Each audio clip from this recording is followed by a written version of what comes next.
If Camp 009 exists, it would not be defined by steel, pressure-resistant walls, or advanced technology. It would be defined by people. Because secrecy only matters when it's used to contain human lives throughout modern history. Governments have created facilities meant to operate beyond public scrutiny, not because they enjoy secrecy, but because certain decisions are easier to make when no one is watching. Camp 009, as alleged, fits into that pattern, not as a conventional prison, not as a battlefield detention site, but as something quieter, a place where individuals are. Removed from systems entirely, no court calendars, no public transfer logs, no official. Acknowledgement. If someone entered a facility like this, there would be no paperwork visible to the outside world, only absence. And absence is harder to trace than confinement. Facilities built in extreme secrecy are rarely used for large populations. They are selective.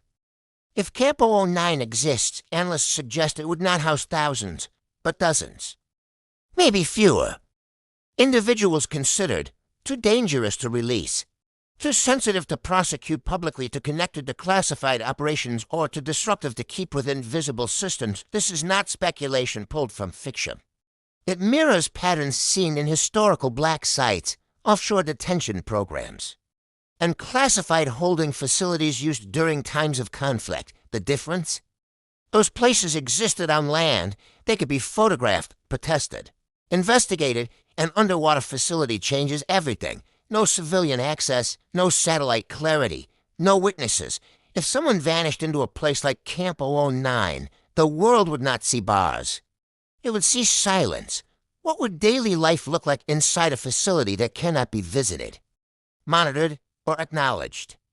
Experts in extreme confinement describe a reality stripped of reference points. No natural light, no weather, no horizon, only artificial cycles, lights turning on and off, meals delivered through controlled systems, movement limited by architecture, not gods. Time would lose meaning in environments like this.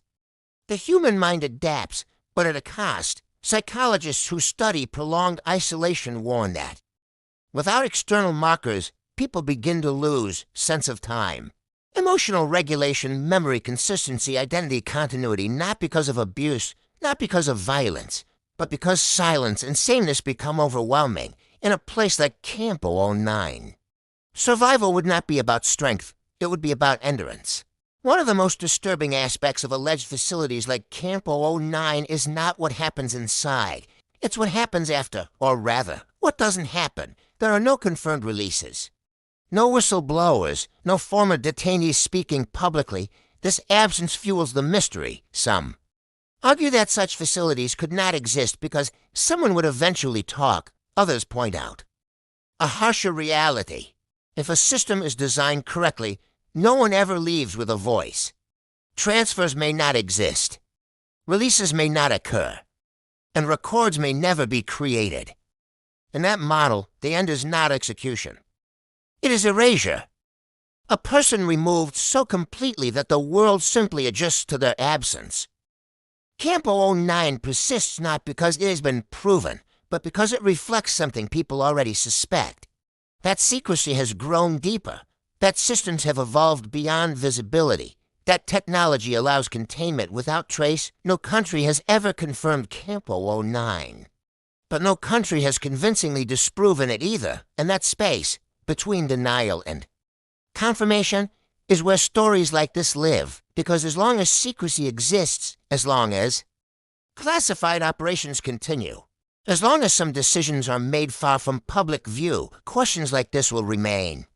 Not because people want to believe in hidden prisons, but because history has shown they are never impossible.